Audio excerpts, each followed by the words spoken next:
Parashat Yitro, and what is the main story of Parashat Yitro? Morning, Sasha. Morning, how are you? Is Ten Commandments. That is true. You know about the Ten Commandments? Yeah. Huh?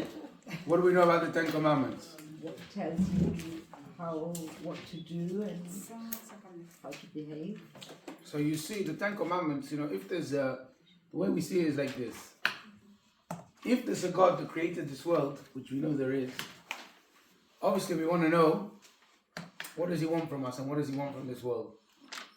And the one time that God decided to actually share with us and say, here, you know what? Let me tell you what I want. This is what I want. That was the revelation of Mount Sinai. So it's such an important, groundbreaking moment for Am Yisrael. And that's what we read in this week's Parashat, in Parashat Yitro. What should be the introduction and what should be the grand finale for it? Just lahavdil, maybe just to put in context. For many people, the Olympic Games are very important. They work for it all year round, 2 years, 3 years, 4 years. So there's the grand opening games, right? It's a very special thing. People want to get the tickets for the opening games. And then, when it's over the Olympics, they have the grand finale, right? Something very, very special. They don't just have a little, okay, come, let's do a little l'chaim, let's have a, come around, stand around in the foyer, we'll do a toast. It's the Olympics, you've got to make something big before. And the same thing after. When it comes to the Ten Commandments, you would expect that the opening story of the Ten Commandments would be an amazing, something, wow, a preparation for the Ten Commandments.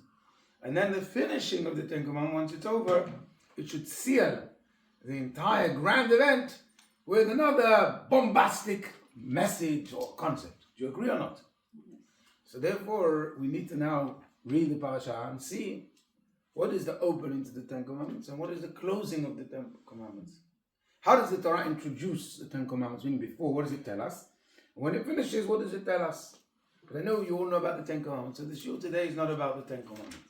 It's about the before and after, and to see what's the message to us today. So let's read first the before. So, the entire section before the Ten Commandments, which are the first 3 aliyot, can be found on page, it's quite long, so I'll just read what's most important. Page 461. 461. Baruch atah Adonai Eloheinu melech haolam shehakol niyeh b'doro.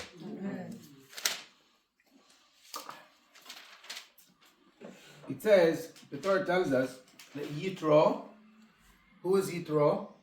Moses' father-in-law. Moshe's father-in-law. He comes to visit him. He hasn't seen Moshe for quite a few years and he comes to visit him. And being a good father-in-law, what does he do? Gives him advice. Let me tell you, this is how you do it. Right? He's being a good father-in-law. So what does he say? Let's hear the advice. On page 461, verse 13. The title is Yitro advises Moshe to appoint judges. I'm not going to read the brackets because the brackets is the commentary. I'm just going to read the words itself. On the day after Moshe sat down to judge the people stood before Moshe from the morning till the evening. Moshe's father-in-law saw what he was doing to the people and he said, "What is this thing that you're doing to the people? Why do you sit by yourself while all the people stand before you from the morning till evening? How can one man be a judge, be a teacher for the entire nation? You're talking about millions of people." Moshe said to his father, because the people come to seek God. If any of them has a claim, he comes to me and I judge between a man and his fellow. I make known the statutes of God and his teachings. So Moshe answers his father-in-law. He says, yeah, because people might have a dispute. They come and say who's right, who's wrong. And I have to adjudicate. They want to learn halakha. Who's going to teach them? I need to tell them. Moshe's father-in-law said to him, no, it's no good. Doesn't work. You will surely wear yourself out along with this nation and that is with you, for this matter is too heavy for you. You can't do it. You can't have one man for the entire nation. Imagine in this country we had one courthouse. Would that work? We have basically a courthouse in every neighborhood. You have big courthouses just in central London or in central of the big cities, and then you have one that's for the entire country. But still, we have many courthouses. So Yitro says to Moshe, I'm sorry, it doesn't work. You can't just be by yourself judging the people, just you. What does Moshe say? So how to do it? So he tells him, now, listen to me and I'll advise you, but let God be with you. So he says, I'll give you the advice on the condition that Hashem agrees. Do you need a chumash? We've got here. It's not being used. You pass it down. So what does he say? He says, you find a group of people and you caution them. So verse 20, you will caution them about the statutes of teaching, and you will show them the path to follow and the things they must do. You should seek out from amongst the people financially independent men who fear God, men of truth and who hate monetary gain, leaders of thousands, leaders of hundreds, leaders of 50, leaders of 10. Then you will judge the people on a full-time basis. When any major matter arises, they will bring it to you. With the minor matters, they will judge for themselves. This will make it easy for you, and they will bear the burden with you. So what's he telling him? Do you understand? What's he telling him? Distribute the load. Distribute the load is called to delegate. You heard the word to delegate? Well, the pyramid. A hierarchy. Every country has a hierarchy, right? You have a prime minister. You then have the ministers. You then have council, mayors, and so on and so forth. Basically, that's the same system. It says you take 10 people. For every 10 people, one person, then for the hundreds, and then for the thousands. Now, what is the criteria to be a leader? What is the criteria to be a civil servant? Right? Maybe that's the word we're looking for. Somebody who's going to judge the people and somebody who's going to guide them. Really, that's what the civil servants are all about. Should be. What does Moshe Rabbeinu tell him? Hey, Yitro, what does he tell Moshe? We just read it. That for big decisions, they will come to him. Yeah, so the big decision, that's what we do with the decisions, the questions. But what is the attributes that you need to have in order to be a civil servant? Shall I read it again? Huh? To be good. No, it doesn't say to be good. Verse 21. You should seek from them all people, financially independent, fear God, men of truth, and who hate monetary gain. Meaning he's saying you need to find people that they're rich. Why is rich important? Can't be bought, bribed. Second thing, people of truth. Doesn't say time. People. Huh? Honest people. Why is honest important? Well, if you're a judge, you can't be crooked. Right? Be honest is an important attribute if you're going to be a leader. Number 3, God-fearing. And number 4, people that they don't chase materialism. That they don't have like such a desire for materialistic things, but more spiritual too. Okay, he says if you do this, everything will be amazing. What do you think? Moshe agrees? Yes. So you remember that Yitro conditioned it with God agreeing. He said, go to God. When God agrees, that's what you do. So of course Moshe asked God. So who did God go with? Moshe's way of doing things? As he's been doing up until now? Or the new way, which is Yitro's way of things, the way he's suggesting? What does Hashem say? So the Torah tells us in verse 24, Moshe listened to his father-in-law and did all that he said. So obviously God said, Yitro is right. So Yitro, Hashem sided with Yitro. Okay, so Moshe chose, in verse 25 it says, Moshe chose financially independent men from among all of Israel and appointed them leaders over the people. So what was, when he was looking for criteria, what was he looking for? Rich, honest, pious, and spiritual, not so nominal. What did he actually appoint? Only 1 out of 4. Why? It's easy to. Because you can find, he needed, I think, if you make a calculation, I think it works out 72,600 people. That was the amount of leaders he needed. And you can find 72,600 people that are rich. That's no problem. But to find 72,600 people that are men of truth, impossible. They don't work. To find 600 people that are God-fearing, they don't work. To find this amount of people that they don't care about materialism and only about spirituality, also very hard. And So it what was do not they possible. mean- What do they mean rich in the desert? What does it mean rich in the desert? It means simply financially rich. Where did they get the money? So we know it says when they left Egypt, Egypt, yeah. But everybody. they borrowed silver, gold from their Yes, neighbors. but everybody. Everybody, but some more. And then when they The cattle, huh? the cattle as well. Cattle as well. And then after the sea, remember when they drowned, so the sea, what? All the treasures were. All the treasures, so they took treasures. There were some who were super rich, like Korach, for example. He apparently found the riches, the treasures that Yosef had hid during the time of the famine. You remember when Yosef was in charge during the time of the famine, he was collecting money from people, he was selling them the wheat. What did he do with all that money? So apparently he divided it into three, and he hid the three treasures, and one of them, Korach found. Anyway, so this is the first. One of them what? Huh? One of them what? What happened? Yosef divided Yeah. the money into three, Okay. and Korach he found one of the three Oh, treasures. And who took the other two? Ah, that's a good question. For a different time. You know, I'll give you homework. Let's see if you can find out. By next week. Anyway, So in other words, they had money in the desert. they had money. And what was it? You said they borrowed money from the neighbors? Yeah. The Torah said that before they From the Egyptians? Egyptians. That's naughty. It's naughty, right? Oh. So you know the Gemara says, and again I don't want to divest because we've got to focus and we don't have much time. That many years later there was a great king, and his name was Alexander the Great, Yes. and he ruled the whole world. What does it mean when somebody rules the whole world? That gives you an opportunity to bring justice in different when one country is suing another country. Because if each country is independent, you can sue me from today till tomorrow. What am I gonna? You're gonna do nothing about it. But if there's one king and he rules the whole world, and he rules, you got to do something. So everyone is a bit like what we're trying to create the Hague. That one country could take another country to court. So the Egyptians, they went to Alexander the Great. They said, "You're a man of justice. There's a terrible injustice that's been waiting for hundreds of years to be sorted, because the Torah says that the Jewish people borrowed from all the Egyptians silver and gold, and they never paid back. So now we want the Jews to pay back the money." And it was a big court case. So you want to know the story? See me after the class, and I'll tell you what happened. It was fascinating.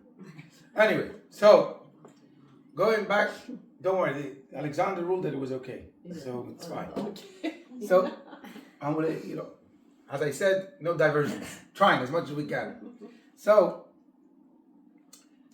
the end of the story is that Moshe listens to his father-in-law. Yeah. Yes. He does it there. He delegates.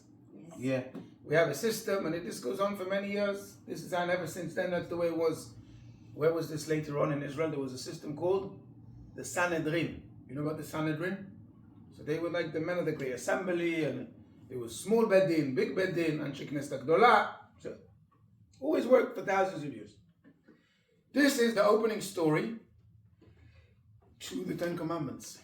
Right after this, the Torah goes into the details of how the Jewish people received the Ten Commandments. Why is this a preparation to receiving the Ten Commandments? What's it relevant? As I said, explained in the beginning, if the heart, the crux of Parashat Yitro is this story, obviously it's preparing us, building us spiritually, cognitively, for understanding that this is the way to accept the Torah. Why? Because it gives a system. Gives a system. So it's teaching us the Torah should be a system, systematic. It gives a foundation of, before that there was no formulation of how it should be organized. So before you can give rules and regulations, you need to know who's judging, who's. So you need to have a structure. Yeah. Okay, that's an interesting point. Can't knock that. It's a good point. But we'll see if there's more to it. With regards to the story itself, does it make sense? Do you like the story? No, to me, it seems that this story appeared after Moses received the Ten Commandments. That's true, but the fact that the Torah, it did happen after. But the It fact happened after Yom Kippur, which is a good few months. But that's not the point. The point is, why does the Torah share it before? Because obviously, for you now, you're sitting in 2024 reading it, the Torah wants you first to read this, then it wants you to read about the Ten Commandments. to understand that it's not only Moshe that can judge, that the man needs to get a hold of the commandments, and to apply it in everyday life, not to rely on only one person to do it. So I think that was what Sasha was saying, in a way, not to rely on one person, etc. So What about expectations of people? So showing all that list of God-fearing and showing that should be. they should receive Yeah, but then the God. Torah says that they couldn't find them. So what's that like teaching us? Give up before you even begin. I can tell you, this is a very personal note. Yeah, there's another not shiur, and I know it's being recorded, and it's not like a message or anything. But for me, just me, because we all know each other so long, the Torah says that you need to find these three people to be a leader. That's what it says. So when I was growing up and I learned this, I said to myself, okay, so I'm looking for a leader. When I say a leader, I'm not talking for a rabbi. There's a very big difference between a rabbi, who's a rabbi of a community, chamudi kazeh, and he tells you a shiur, and he gives you halakha. But a leader is what we call a rebbe. Somebody that you really put your full trust into him, and what he says is holy, and like not to argue and to follow his ideas of life and everything. So I said, okay, this is the Torah records it, that's what's needed. So it needs to be a man who is a man of truth. What does it say, a man of truth? A man of truth is a person that doesn't lie and has never been caught out in a lie. When I say a lie, it doesn't have to be a blatant lie where he says, my name is Moshe, but his name is Chaim. But rather, even he says something, but it's not exactly factual, or he says something and it's not 100%. As we said about Moshe, Moshe emet, v'torato emet. The description about Moshe is his truth. The man of truth is fully true. And it's very hard because research shows that people lie 60 to 100 times a day. Don't be surprised. Even ethical, normal people. Someone tell them I'm not home. How you feel? Everything's amazing, I'm good. All these things where we're lying constantly. What do you think of so-and-so? Oh, he's great, I love him. And we always lie. We don't even notice it. And a man of truth means that he's not lying. So I'm looking for my leader who's a man that never lies. The second thing is God-fearing. What does God-fearing mean? It means a person that every single moment, it's as if Hashem's watching him. He knows, not as if. He's fully aware. Like when we're in a room and everyone's watching, would we do something which is not good? No, because people are watching me. But when no one's watching, I'll do something different. But if I know Hashem's watching, what's the difference if people are there or not? So God-fearing person is somebody that he's always doing something based on Hashem watching. And a man who despises money, his bank account is not, I don't know, this is no big secret, but you go online, put in Google, the richest rabbis in Israel. There's a list. And their names are big names, big brand names. Which many people say to me, this rabbi but he's got a billion shekel in his bank account. 1 billion shekel. And the one after him, 750 million. Go look at the list. No. And this is what's known. So I'm saying to myself, I'm looking for a man that's God-fearing, man of truth, and in his bank account, there's not 6 digits or 7 digits or 8 or whatever it is. Very hard to find. But the Lubavitcher Rebbe ticks all these boxes. So many people say, these Chabad people, they make the Rebbe like a god. But it's not true.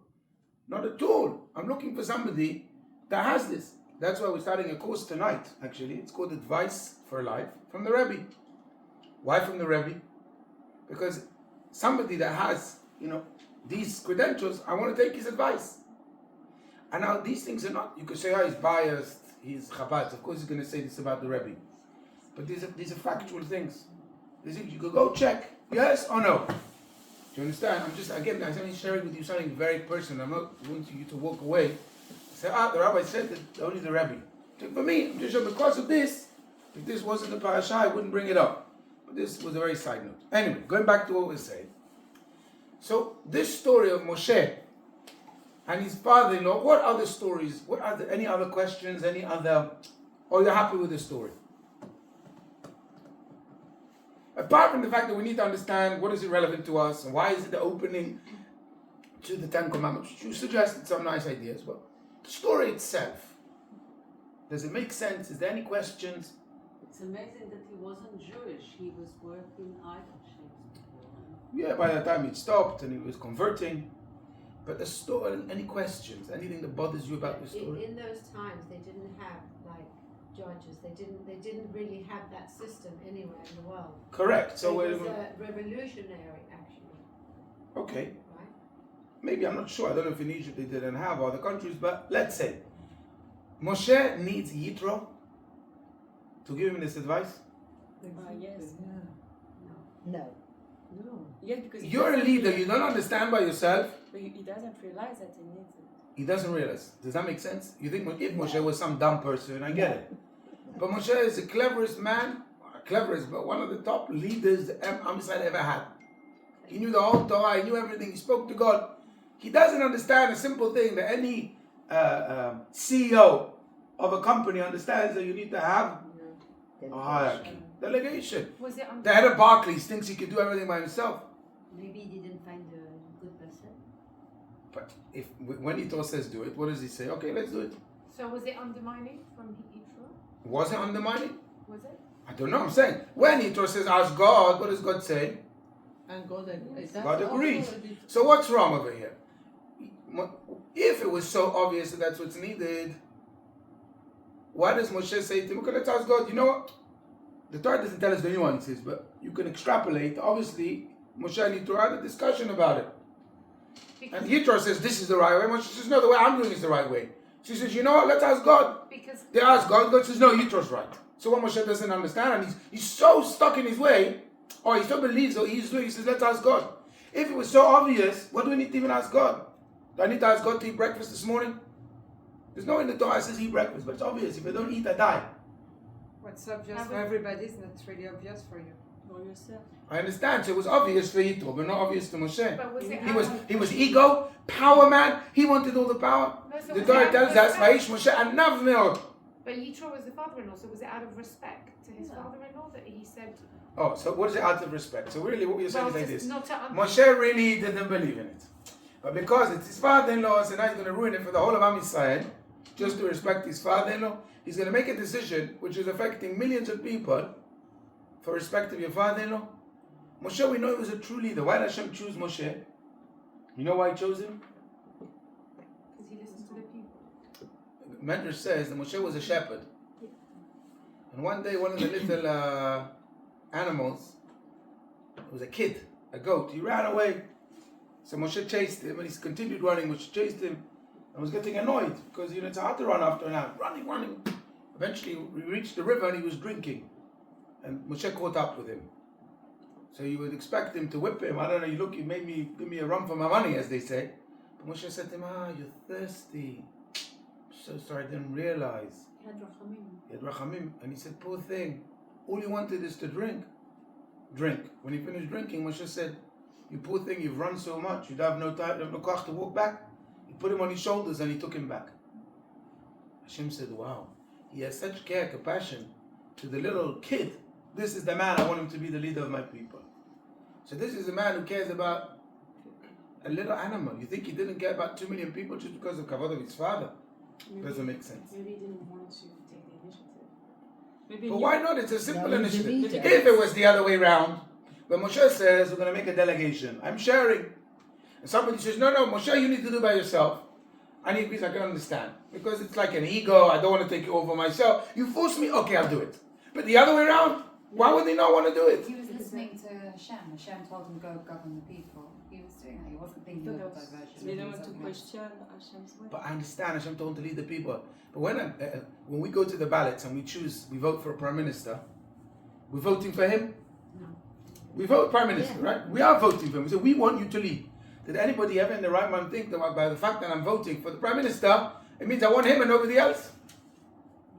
Huh? No. Of course not. I want you to be on the top, but I want you to set the tone. But you tell the ministers what and how and how. Do you think that because I'm going to now vote for a prime minister, that's it? The council is out of a job?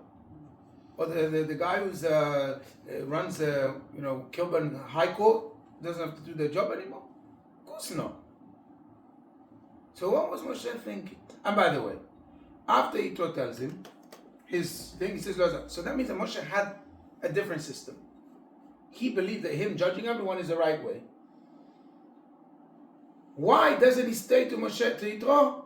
I hear what you got, But let me explain to you my way. This has been going on for a few months.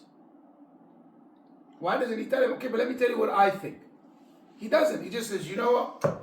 Even though I had my way, actually now that you say it, I'm changing. Fine. What was Moshe thinking before? Regardless of the question, why does he change and why do we need Yitro? What was Moshe's raison d'etre? What was his rationale for doing it in such a way? I don't think it. Firstly, I don't think it's so obvious in terms of because the systems that they were used to weren't formatted like that. Like it was, you had one pharaoh. So But I'm not sure that but even also- Pharaoh, it says he had advisors. But I also think Moshe Pharaoh in the beginning of Parashat Shemot, when he decides to make this whole genocide and kill the men and enslave the Jews, what does the Torah say? It says that he gathered his advisors, the hierarchy, and he confided with them. So there was. But I also think it came from a more humble place. Like I don't think it was him being power hungry. I think it's kind of like when you're taking on too much and you need someone else to tell you. Of course, there's no doubt it wasn't power hunger. He was taking on too much. But my question is, doesn't Moshe know he's taking on too much? But I think sometimes you can when you're serving a people and you're serving something other than yourself and your intention is solely like to fully serve it, you can. So why doesn't he turn around not to make Yitro your and own say, boundaries? I want to fully do it? Like, what you're just explaining, and that's how Moshe. So say, Maybe you didn't think they were up to the task. who? Jewish people. So you should say to Yitro, they're not up to the task. It's a bad idea. But if But Hashem said. yes, Hashem Maybe knows he's Yeah, but- showing that even a leader can be told that he's not, he's Yeah, not but- a dictator. So you're saying Moshe was waiting for somebody to tell him something, and once he was told, oh, now the future generations can learn, that even Moshe can learn. Maybe. But he could be waiting for a long time until somebody would tell him that to teach it. Anyway, that's the first part. Then we have the Ten Commandments. So we've started with the opening act of the Ten Commandments. We've asked a few questions. Now let's go to the closing act. What comes after the Ten Commandments?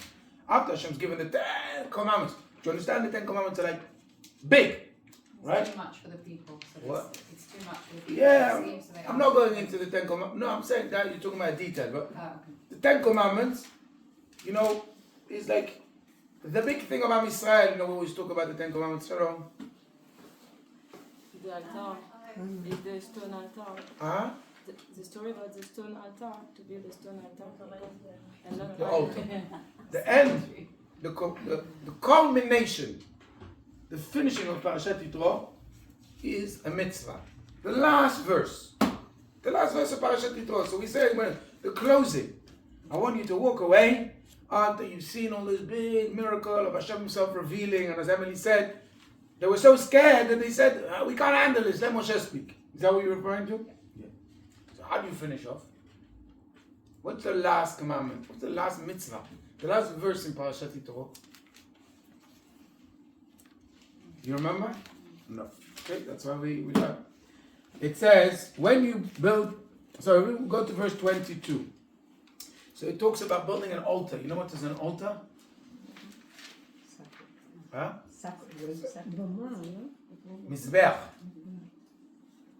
When you build a Mizbeach, so a Mizbeach has a few words. It's a bama, Mizbeach. It's a raised platform. How'd you get up on a raised platform? Steps. Any other options? Right. Someone lifts you up. Yeah, but every time I need to be dependent on somebody. If I want to make it there, it's... you need to be tall. Huh? Around. A ramp. So when you're building a stage, most stages that you see, like concert stages or any stage, shul stages, right? It's got steps or it's got a ramp? Steps, right? Why? Save space. What did Hashem tell the Jewish people when they build a Mizbeach? How should they do it? Steps or a ramp? Around. What does it say? Verse 23, the last verse. When you build a ramp to my altar, do not make it ascend with steps, so it will not be as look as if your nakedness is exposed upon it. So what's the Torah saying? What should you make? Around. A ramp. Why? Hashem gives a reason. Because if you could make steps, your nakedness will be exposed. What does that mean?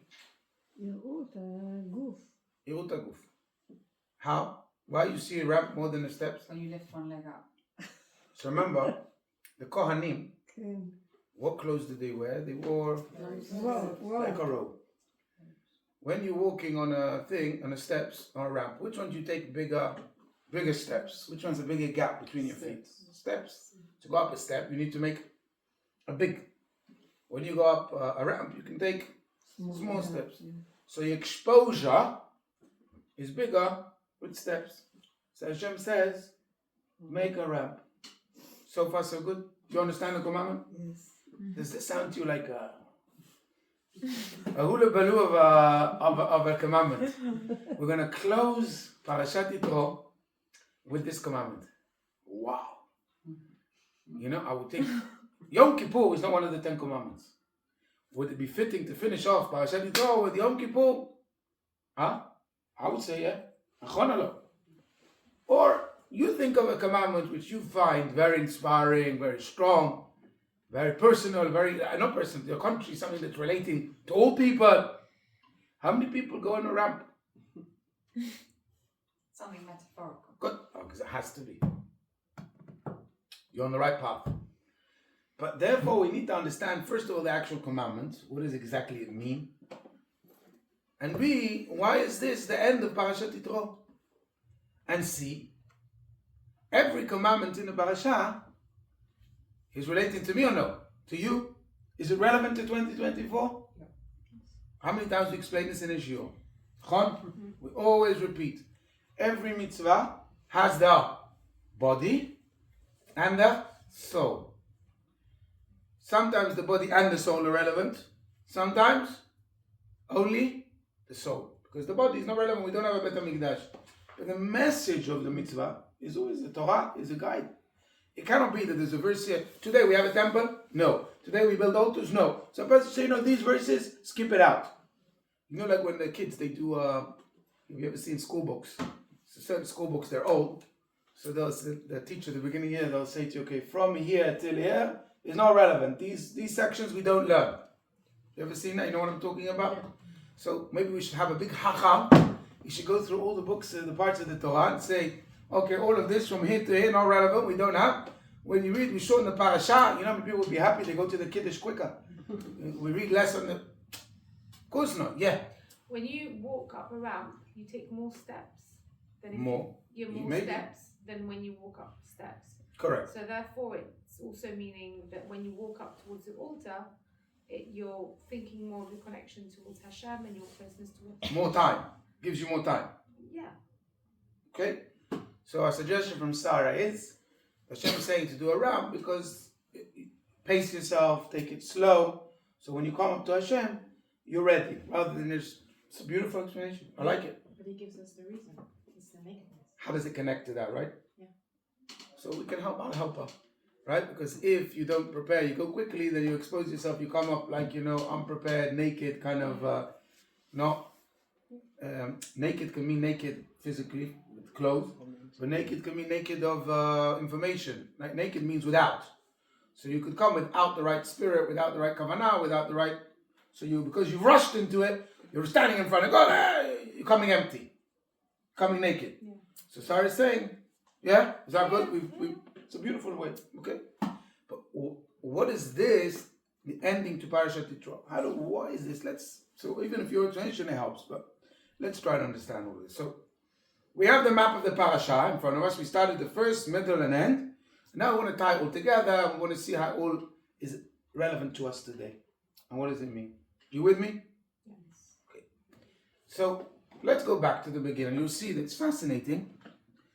3 explanations for the first question with Yitro and his father-in-law.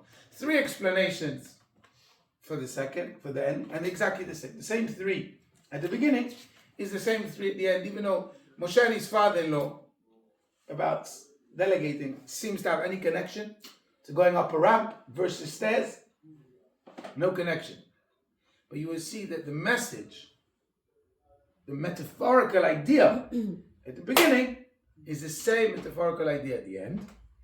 Because, when you want, like we said, it's got to be, there's an opening, a closing, and it's all to do with how we take in the 10 Commandments and how we're better Jews. Okay? Because, I'm telling you where we're going so that it's easier once we go there to know where we're. It's like a map. So now where we go. So, we asked the question, what Moshe Rabbeinu didn't think of it himself? So one explanation, which the Lubavitcher Rebbe suggests, is like this. There's two ways for the relationship between the Torah, mitzvot, Hashem, and the Jewish people. There is one way where you take the person and you elevate him. You bring him up to that place. So the Torah mitzvot are up there, they're somewhere aloof. And you say to a person, you're all down below, you're crass, you're materialistic, you're simple. Let me bring you up to where I am. Let me elevate you, introduce you into my world. Do you understand? That's one way. One way of what, sorry? Of making a connection. When we want to make a connection between physical and the spiritual, between the low and the high, is by taking the low to the high. So it's like, for example, you want a commoner to visit King Charles, so you say, you've got to come to the palace. That's one way you take him to there. There's another way where you take the king and you say, I want to take you to the town, I want you to the village, I want you to see. I want to take God and bring him down to this world. Which one is the better way? To take the people and elevate them, to bring them on a high level, or to take the high level and bring it down to infuse and inspire the low level? No. Elevate them. Both. But which one's the better? You can't. We can't do both. It's or.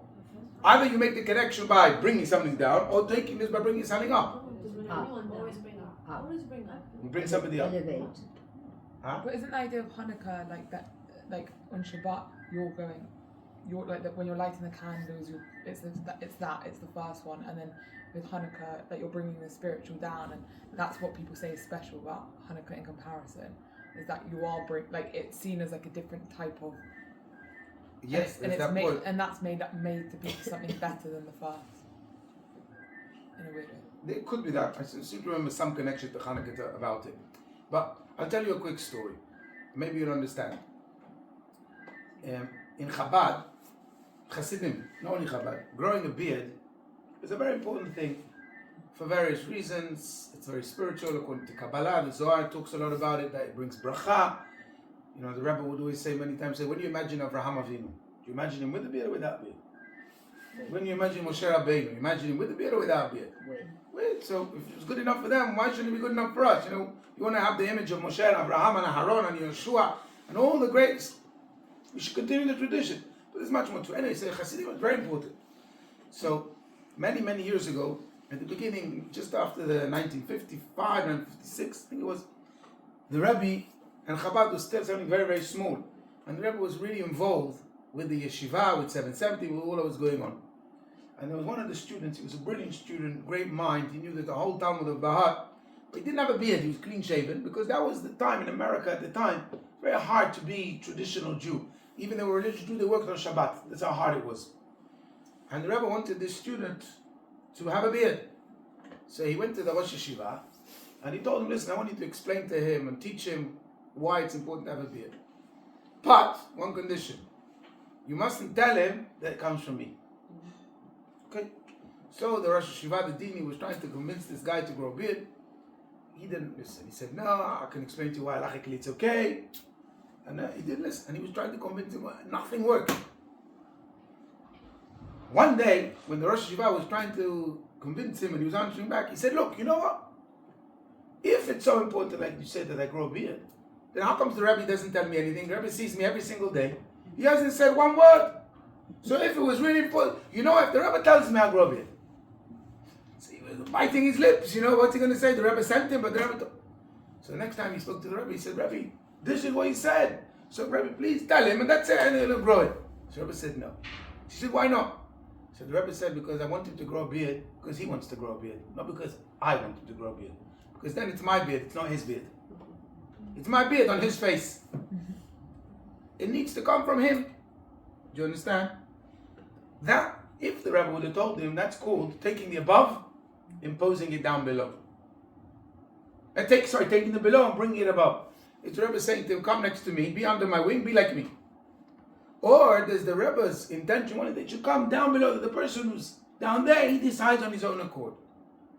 Moshe Rabbeinu said, I judge all the people, they come to me, that was his... Let me elevate the people, bring them close to me. Anyone who wants to learn, come to me.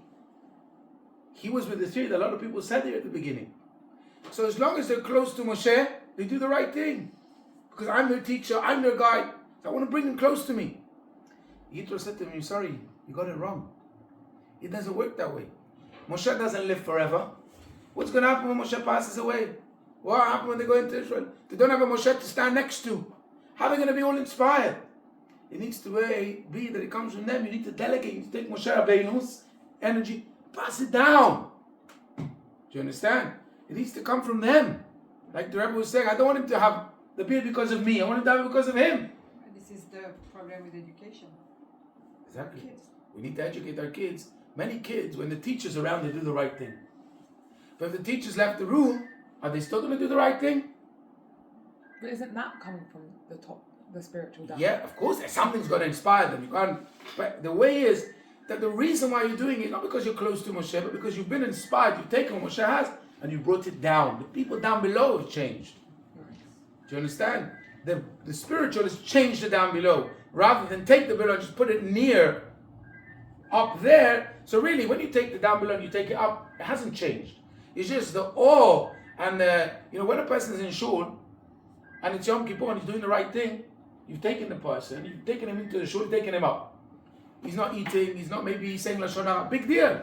I want to see when he leaves the shul and he goes to work or he's sitting with some friends in a restaurant and then he's doing the right thing. That's what it's all about. Do you understand? So that is really the dispute between Moshe and Yitro. And Hashem says to Moshe, Yitro is 100% right. It's not the idea of you bringing them close to you, you imposing and you telling them, and because of your awe and they're so close to you. I want you to be able to bring it down to them. And they should change from within themselves. Do you understand? It's one interpretation. Another explanation. Moshe Rabbeinu, of course he realized that he couldn't teach every single person and guide every single person. He wasn't stupid.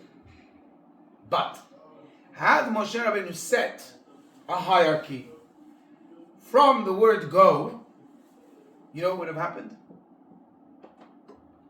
People would have got the impression that the way the Torah works is like this. Moshe Rabbeinu got it. The person he teaches is the creme de la creme, top few. Then who's next up, but the commoner, he can never go to Moshe Rabbeinu. He doesn't have the same rights as the Aharon and Yoshua and the great people. He can't have a direct to the leader, the Rebbe, the highest person. That wasn't a message that Moshe Rabbeinu wanted people to get. He wanted people to get a message that every single Jew could come and speak to Moshe Rabbeinu. Every single Jew is so holy, so sacred, so special. He's on the same level as Moshe. I study with every single person. Moshe himself got the Torah from God. And every single Jew stand on the same level. Like here today, people say, I want to meet King Charles. They have to, yeah? You can't. Why? Because you're not royal.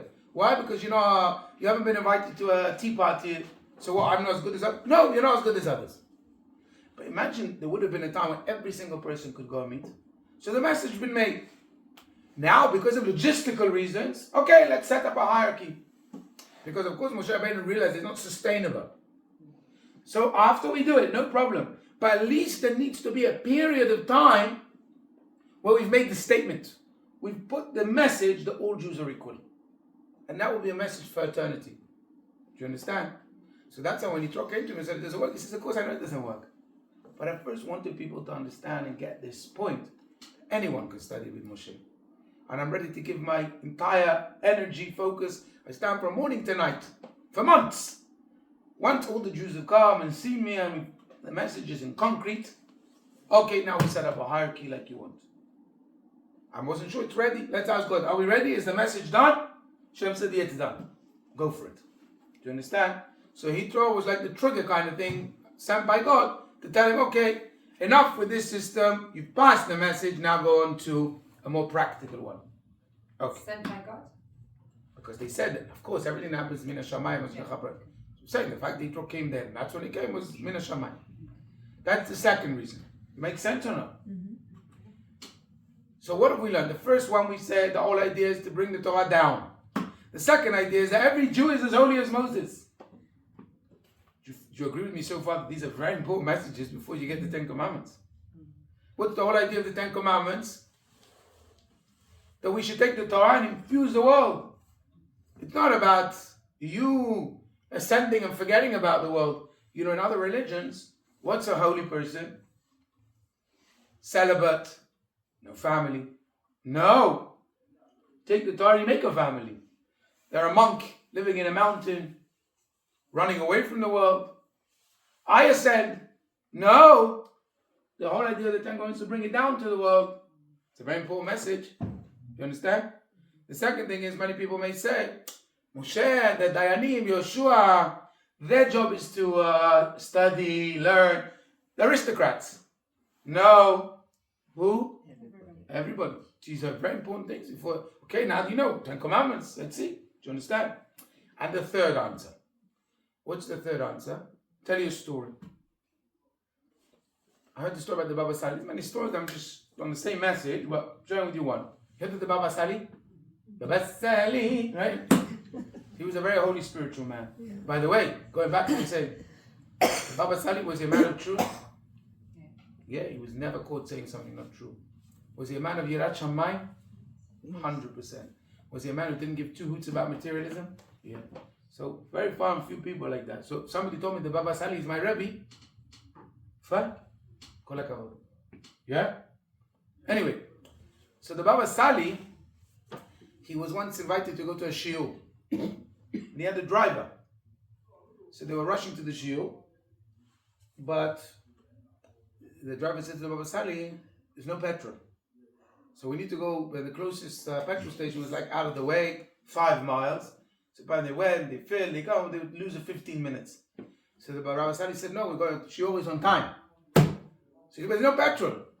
So he said, the same God that told the car to drive with petrol, will tell him to drive without petrol. So they drove to the shiur. The yellow light was on. The gauge was all the way at the left. And again, everything was fine. After the shiur, he said to the driver, sorry, should we go now and fill petrol? So he don't know. Once the miracle started, let it go. So they started driving. And he took him to home. The next few days, he was driving without petrol. Okay.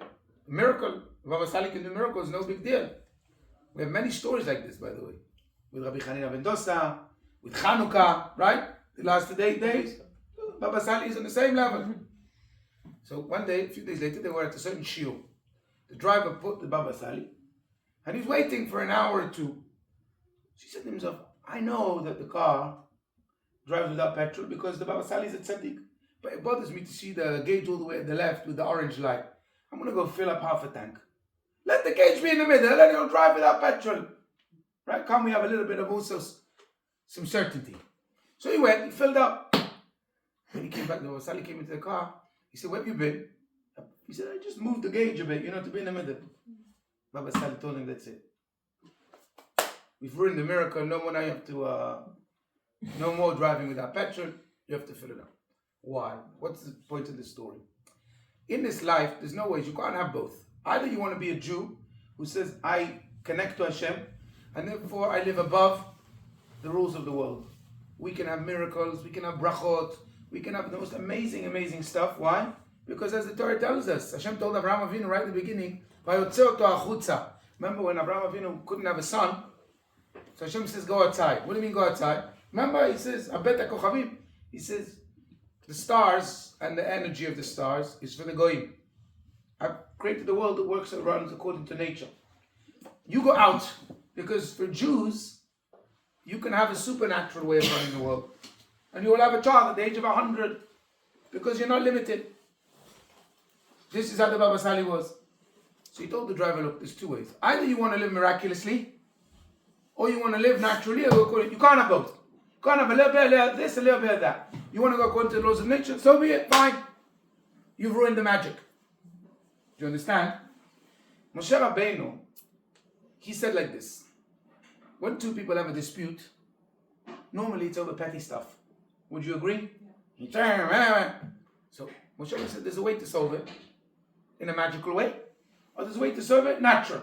Natural, you file a court case, you get a lawyer, you wait 20 days, the judge hears the first hearing, the second hearing, the third hearing, the lawyers fight, they argue, you become more of a principal, you climb on the tree even higher, 2 years in the making, and then everyone's still upset. When you come, let's say two people are arguing and they're standing in front of the king, or they're standing in front of Baba Sali, in front of the Rebbe, or the Rambam, suddenly they realize how petty their argument is, right? Like sometimes you see two kids fighting. Suddenly the parent comes in, what's going on? No, it's okay, finally move on. Why? Because suddenly there's the aura of a bigger person. They suddenly realize I'm fighting over a toy, a dolly. But we also, as adults, we fight over a dolly in our world. But the second we're standing next to a tzaddik, it becomes irrelevant. Do you understand? Let's say two bankers, they're fighting. Suddenly the head of the bank, the CEO, you know how bankers, by the way, I have a lot of bankers here. I go sometimes in the banks, give shiurim. They speak about the CEO like God. You know, that unbelievable. But imagine he came and he stood. So, okay, you know what, doesn't matter, irrelevant. So Moshe Rabbeinu said, the second they come and they stand in front of Moshe Rabbeinu, 1 minute we finish this thing, we move on. So what's better? To have a system of 2-3 years with arguments, or a quick system, a magical system? What do you think? Magical system. And that's how it was going on. Suddenly Yitro comes, what does he say? He says, love and magic. Right? He says, set up hierarchy, let's do natural. Moshe said, okay. You've ruined the magic. Sorry. You want to be according to you start giving me sechel, intellect. It's got to be like this, it's got to be like that. This is the way. Okay, so be it. Be this way, finished. End of. No, but that's not sustainable, no? The magical way necessarily. You see? Yitro. No, but He came and said not sustainable. Like when Moshe would have passed away. Every generation. So first of all, let it sustain until Moshe. But we B, say that we it can't says, rely on Yiftach b'doro k'Moshe b'doro. Every generation we have a Moshe Rabbeinu. But we don't rely, we fill up our petrol. And 100% because we decide right from the word go, how do I want to be? You know, I can tell you, I have a family member. He is so spiritual, so lofty, like you've never seen such a thing in your life. He's like, I'm not saying names because I don't know. Family member. In my opinion, he lives in cuckoo land. So, you know, his prayer is 3 hours because he's got to say every word, think about it. And he's got to go to the mikveh before he goes. And normally if there's a mikveh in the neighborhood, no problem. But there's a mikveh, you know, he's got to go half an hour each way and walk. And basically, he's so into his spirituality, so into this. I said to him, when are you going to have time to feed your family? When are you going to have... And should I tell you something? He is 10 times more successful than myself and plenty other people. He's got a big Chabad house. Why? Because the people in the show say, you know, this rabbi is, if he's going to do it, we're going to do it. Or whatever. It's all falling into place. And I'm like, you know, his daughter got married, didn't have 10 pounds to marry his daughter. Everything was there. How? It happened. And many other people, that they earn much more, they're much more, you know, filling up petrol, they're struggling more than him. Why? Because he's really so into his faith and Hashem. He says, Hashem, that's it. So if somebody decides that that's going to be, really fully believes in it, it's much more sustainable. It's all in your mind. So majority of people, they say, no, save up for a rainy day, you got to, all about. So these were the two systems. Do you understand? The same thing is Hashem, why it's a preparation for Torah. Hashem says, I'm giving you the Torah. Once you get the Torah, you need to know that through the koach of the Torah, you have a total different path in this world. If you choose to cling to the Torah, stick to it, and be 100% devoted to it, you will have no problems. We say in the Shema, if you listen to the Torah, you stick to it, you will have magic. Everything will work out. Suddenly, the rain will come in the right time, the fruit will produce, But if you don't, it goes, listen to what you say in the Shema. You'll have this problem, that problem. Suddenly I'm not feeling well, I've got to go to the doctor, I can't, I earned the money, but I spent it, the lawyer stole me this. It's gonna go pear-shaped. If you want, this is the preparation to Torah to telling you, I am giving you the magic ball. And you choose what you want to do with it. Do you understand? So that is why this is the story with Yitro and Moshe. Because these three things, number one, bring the Torah down to the world. Make the Torah affect the world and change the world as it is, as a low world. Number two, every Jew is as important as Moshe. Number three, the power of the Torah and its magic. This is exactly the same message at the end. How do we get at the end these 3 points? Meaning Hashem says, before I give you the Torah, I want you to take it in, so you know what you're getting. And before you go, you just got the Torah. Let me remind you these 3 points. Right? To solidify it, to galvanize it, make sure that you get the point. How is it? Why is it the 3 things? So point number 1, as the Rabbi also says, with going up to the altar. So what does it say? It says that your nakedness should not be revealed on it. Where else do we have nakedness in the Torah? In the morning prayers. In the Torah. Sorry. חווה, אדם וחווה. חזק, יום מחותן אסתר. You should come next week also. Adam and Eve. בעצם זה חווה ואדם. רחל גם, כל הכבוד. She said the same place, yeah, 100%. What does the Torah say? When it mentions that they were naked, what does it say? והיו אדם וחווה ערומים. They didn't have inhibition. ולא התבוששו. No inhibition, they weren't embarrassed. Why? What's the Torah trying to They say? didn't notice. Notice? What they were They didn't know. They were in a different plane. Plain, yeah. They were in a different sphere. Yes. They were in Gan Eden. They still didn't eat from the tree of knowledge. They were totally spiritual. In such a place, naked or not naked, doesn't mean anything. Why? Because you're so elevated. So the Rebbe says, a Kohen serving in the temple. He's not going on the altar. It's the highest job you can get. You really think he notices I'm naked, I'm not naked? It makes any difference? Why is the Torah cautioning a Kohen about his nakedness? Because the whole idea of the Torah is not that you should be like Adam and Eve in the Garden of Eden and be in a sphere where nakedness means nothing. And therefore there's nothing to work on. But even down here in this world, even in the temple, even when you're doing a holy work, you should be aware of nakedness and temptations and what's good and what's not good. And you should cover it. You should work on it. You should make it elevated and spiritual. Do you understand? So it's exactly the same point. Hashem is reinforcing this point that it's not about you being on an altar and not even being aware there is naked or not, because that means that you've left the materialistic sphere and you're in a spiritual world. That's what the altar does for you. No. I want you to be in this world, down below, and be aware of nakedness, of all what it represents, but still do it in such a way that the nakedness is not an issue, because you're controlling it. Do you understand? That's the whole point of bringing the Torah down and affecting the materialistic world, rather than running away from the materialistic world and you ascending, disappearing to some spiritual sphere without taking with you the materialistic world. That's one explanation. What's the second explanation? Like everybody is equal. Everybody is equal. Remember we said that Moshe, how is this here? Yeah, even Steps are showing different levels.